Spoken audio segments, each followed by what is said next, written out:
আজকের এই এক্সপ্লেনারে সবাইকে স্বাগত জানাচ্ছি। আজ আমরা মানব মনস্তত্ত্ব আর আত্মবিশ্বাসের দারুণ একটা কেস স্টাডি নিয়ে কথা বলবো। গল্পটা আরিয়ান নামের এক পাহাড়ি যুবকের। ওর জীবনের এই অদ্ভুত উত্থান-পতন আমাদের সবার মনের ভেতরে লুকিয়ে থাকা এক অজানা জাদুকরী শক্তির সাথে পরিচয় করিয়ে দেবে। তো চলুন আর কথা না বাড়িয়ে সরাসরি মূল বিষয়ে ঢোকা যাক। আরিয়ানের বুকে কিন্তু অনেক বড় বড় স্বপ্ন ছিল, কিন্তু সমস্যাটা কোথায় জানেন? ওর মাথার ভেতর একটা বদ্ধমূল ধারণা গেঁথে ছিল। আমার ভাগ্যটাই বোধহয় খারাপ, আমাকে দিয়ে হয়তো জীবনে কিচ্ছু হবে না।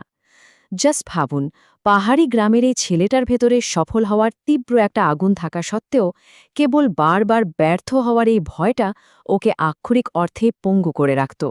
মনে হতো যেন অদৃশ্য কোনো শেকল ওকে আষ্টেপৃষ্ঠে বেঁধে রেখেছে।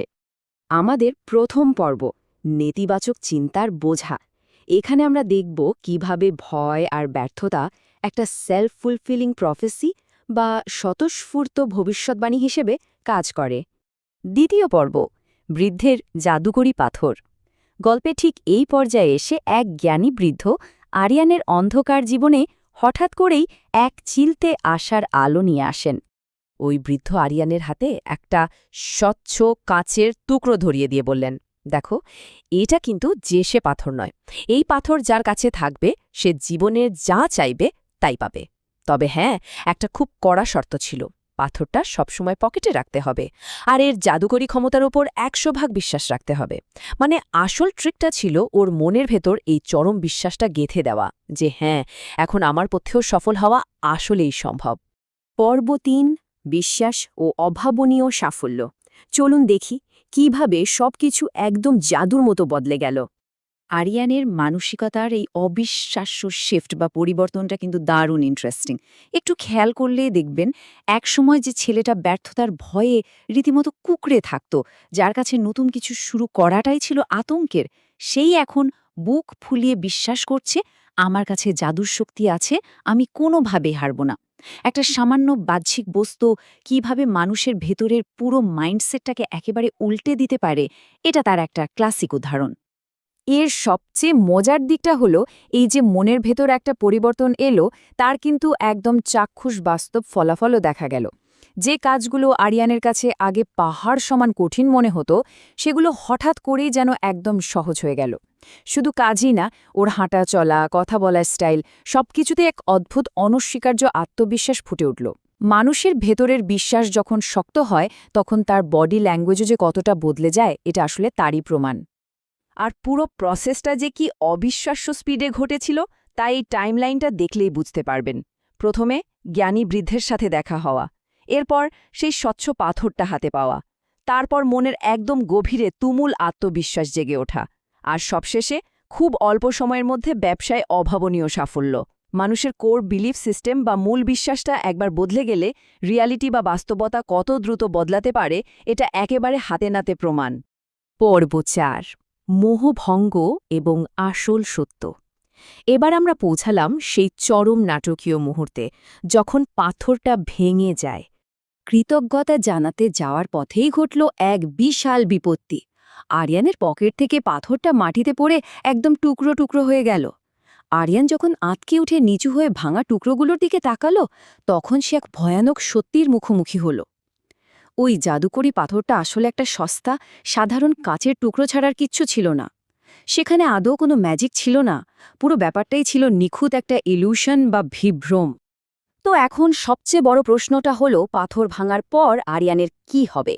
আরিয়ান তো ভয়ের রীতিমতো জমে গেল। সে কাঁদতে কাঁদতে ওই বৃদ্ধের কাছে ছুটে গেল। ওর মনে হচ্ছিল ওর সাফল্যের একমাত্র চাবিকাঠি বুঝি চিরতরে ধ্বংস হয়ে গেছে। সে একদম নিশ্চিত ছিল যে পাথর ছাড়া সে আবার সেই আগের ব্যর্থ আরিয়ানে পরিণত হবে।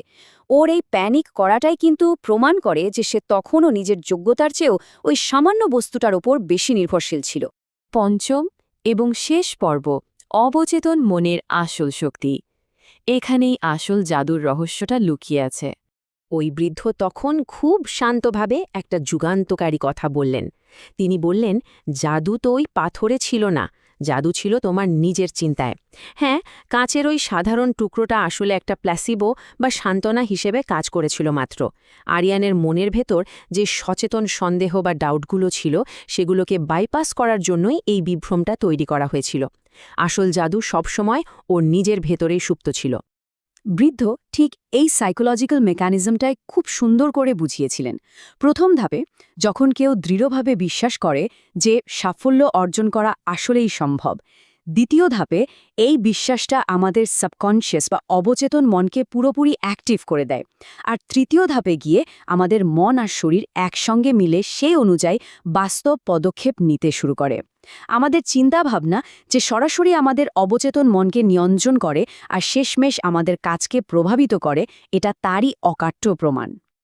এই পুরো কেস স্টাডি থেকে আমরা দারুণ কিছু শিক্ষা পাই।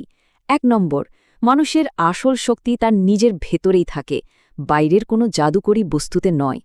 ২ নম্বর, আমাদের মনের একদম গভীরে পথিত বিশ্বাসগুলোই আমাদের ফিজিক্যাল রিয়ালিটি বা বাস্তবতাকে রূপ দেয়। আর ৩ নম্বর, একজন মানুষ নিজেকে নিয়ে ঠিক যা বিশ্বাস করে বাস্তবে সে তাই হয়ে ওঠে। আমাদের মনই যে কোনো সাফল্য বা ব্যর্থতার পেছনের চূড়ান্ত মাস্টারমাইন্ড, তা এই পয়েন্টগুলো একদম জলের মতো পরিষ্কার করে দেয়। আজকের এই এক্সপ্লেনারটা শেষ করার আগে একটা খুব জরুরি প্রশ্ন দিয়ে যেতে চাই। আমাদের সবার জীবনেই কি এমন কোনো অদৃশ্য বিশ্বাস কাজ করছে না? একটু ভেবে দেখুন তো।